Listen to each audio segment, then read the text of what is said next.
great. This is freaking awesome, I gotta tell you. What a view from up here. It's amazing. Let's hear for my boy Sean here on the turntable. Yeah, Spoonie G. Hey, thanks for everybody for coming out. This is really unbelievable. I mean, amazing. We could never expect it would. I shouldn't say that. We're in Roxborough, so I knew it would be a hell of a turnout. But this is great. This is and East Falls. I'm Eddie. I'm White Marsh. East Falls. So anyway, thanks everybody for being here. I took some notes because if I start talking about Danny, I'd lose track real fast. So, but we're gonna do raffles like 10:30, 10:45, just so you know. And then thanks to everybody who donated. Amazing baskets. I hope everybody enjoys those. Whoever wins those. So, and then special thanks to Laura Kunick and Mary Beth Malloy. This would not be as amazing as it is without them.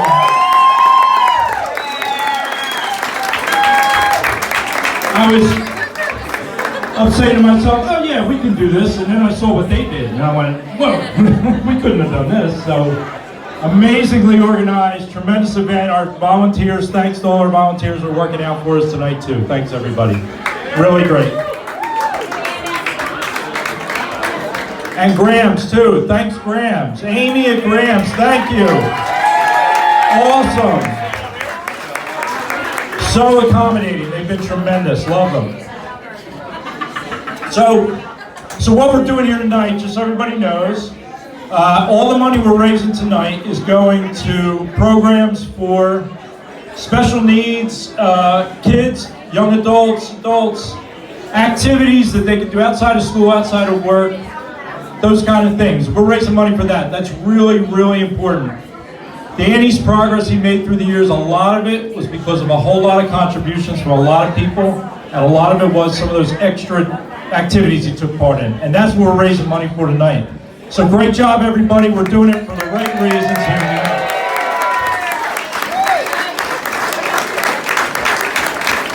So, like I said, a lot of ingredients went into what when Danny started out with his diagnosis of autism all the way up to age 18, and what a huge change took place. And a couple people are here, some of Danny's teachers and therapists and aides from second grade on up are here, and so I want to give a special shout out to them. Tremendous work. And I know firsthand because the progress is very slow when you deal with autism, and sometimes you don't see the payoff. But guys, the work you did paid off down the line, so thank you.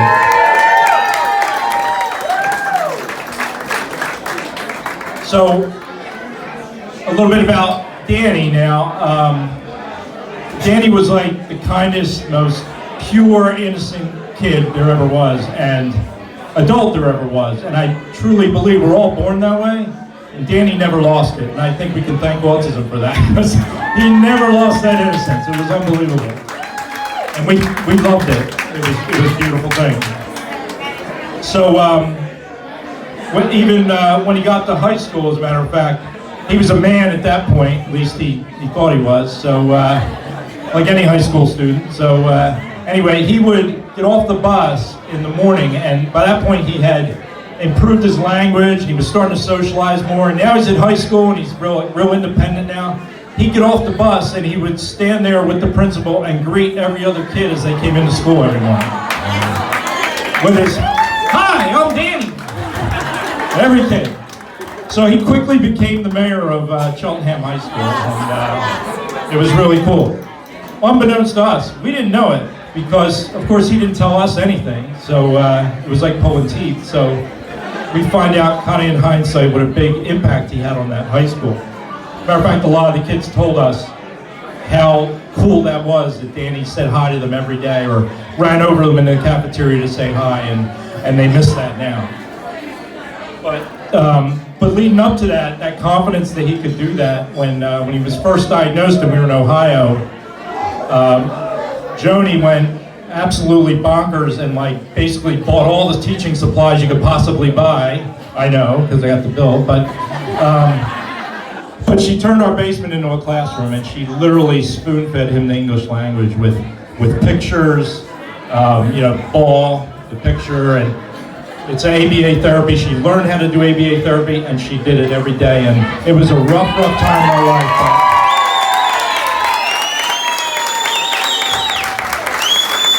But she did it, and that was some of the building blocks. Some of the building blocks that led a long way, and then add his sisters, Kristen and Trisha, the older sisters, who gave him nothing but unconditional love and attention at all times, and it was a beautiful thing. And then Nicole, the younger sister, is not here tonight, but Nicole, who didn't know any better, she wouldn't let Danny off the hook for anything. He wanted to be alone. She didn't let him off the hook. She bugged him all the time. So all those ingredients, again, pushed him up. So, but one of the little quick story was, Joni was working on opposites with Danny, teaching Danny about opposites, and then in school they were doing the same thing. So she's showing him flashcards of stop, go, up, down, and one was old and young, and it was a picture of an old man and a picture of a young person. So Danny learned this when he was like 5 or 6. So fast forward, he's like 12. He's starting to talk a little bit more, or he's starting to look more sociable. So I'm with him at the Giant right up the street here, and we're walking down the aisle, and here comes a guy towards us with another car, and he's got gray hair, and he's probably my age, but to Danny. And Danny goes, "Hi, old man." And I'm like, and it was like, anybody see the movie Elf, right? Buddy the Elf? Ooh, he's an angry elf. It was one of those moments, I could have died. Well, the guy was not amused. He's just looking at us. I don't know what to do. And Danny, being sociable, the guy didn't respond. So what did Danny do? "Hi, old man!" He said it louder. So that's some of the fun stuff that we dealt with as Danny came out of his shell. So, but if I had to describe Danny to somebody who'd never met him, I would say, if you know Buddy the Elf, that's sort of how Danny was. That innocence, that just wanting to please everybody and be happy, that was Danny, Buddy the Elf. I mean, to the core. So, anyway, he moves on to high school, and at this point he's much more sociable and he's much more confident. And we knew he loved music because at the age of 3, believe it or not, he barely talked. But down in Ocean City, Joni and Linda and the kids, they're all in a pizza shop on the boardwalk. At age 3, Danny got up on the picnic table in the restaurant and sang "Lucky" by Britney Spears in front of the whole place. Because his sisters had Britney Spears on all the time in the car. So that was his first sign that he wanted to be in a band or something. But it carried through all the way. He gets into high school, and Mr. Confidence joins the choir, and one of those concerts we were at, the whole band is very professional. They're all standing still, no one's moving, and there's Danny through the whole song. We're dying laughing. Then he starts doing this, and nobody else is moving but him. So it wasn't just us. The 3 people in front of us were in tears laughing too. It was priceless.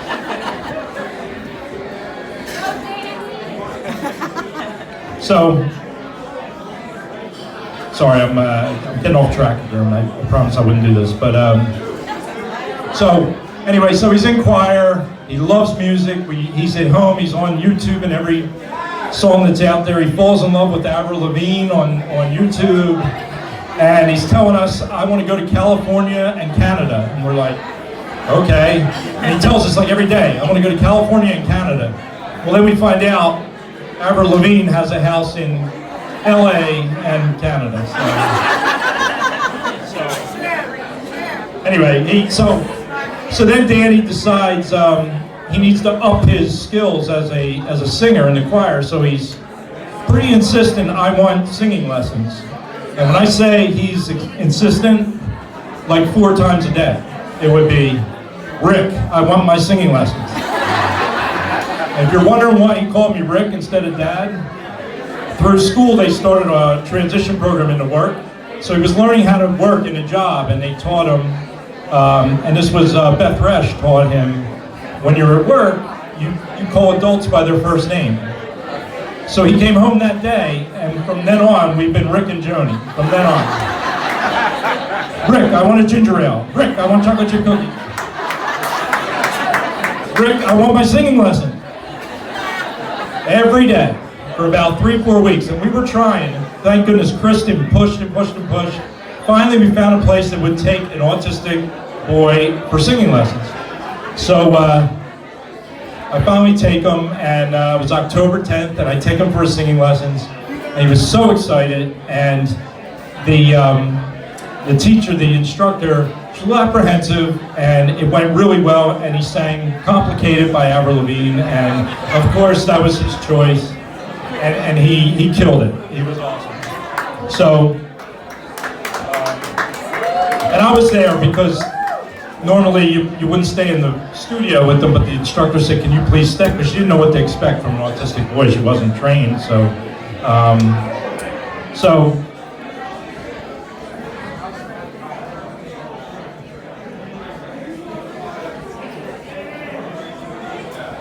Sorry, give me a second. Take your time.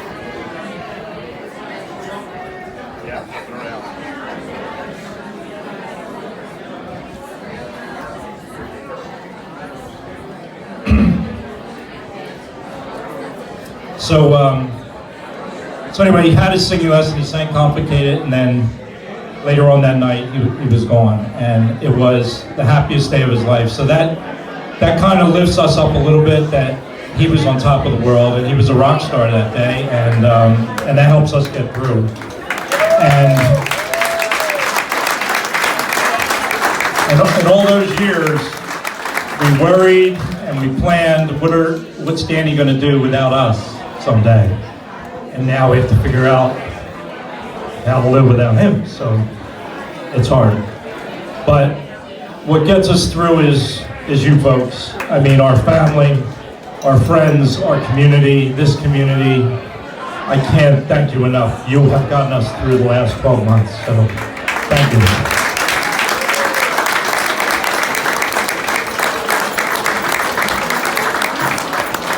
And so I wanted to just share one, as I finish up here, I want to share, this was a message I got from his singing coach who taught him that first and only lesson that he had.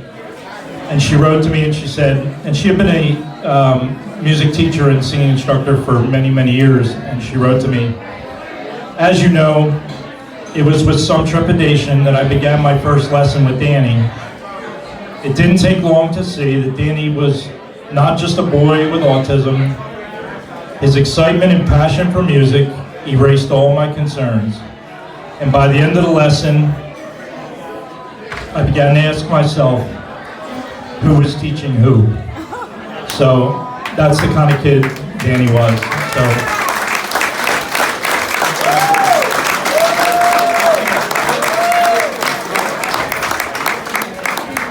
So that's what tonight's all about. Dance like Danny is sort of live like Danny. Find what you love, do it all your gusto, and don't let anybody get in your way. So let's raise a glass and dance like Danny. Love you guys, thank you from all of us, thank you. Now Danny would be mad that the music's not on, so let's all dance the night away, all right? Thanks.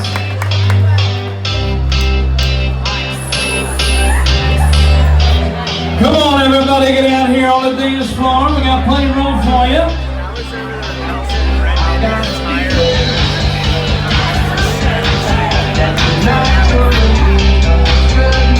We want to see everybody out here on the dance floor.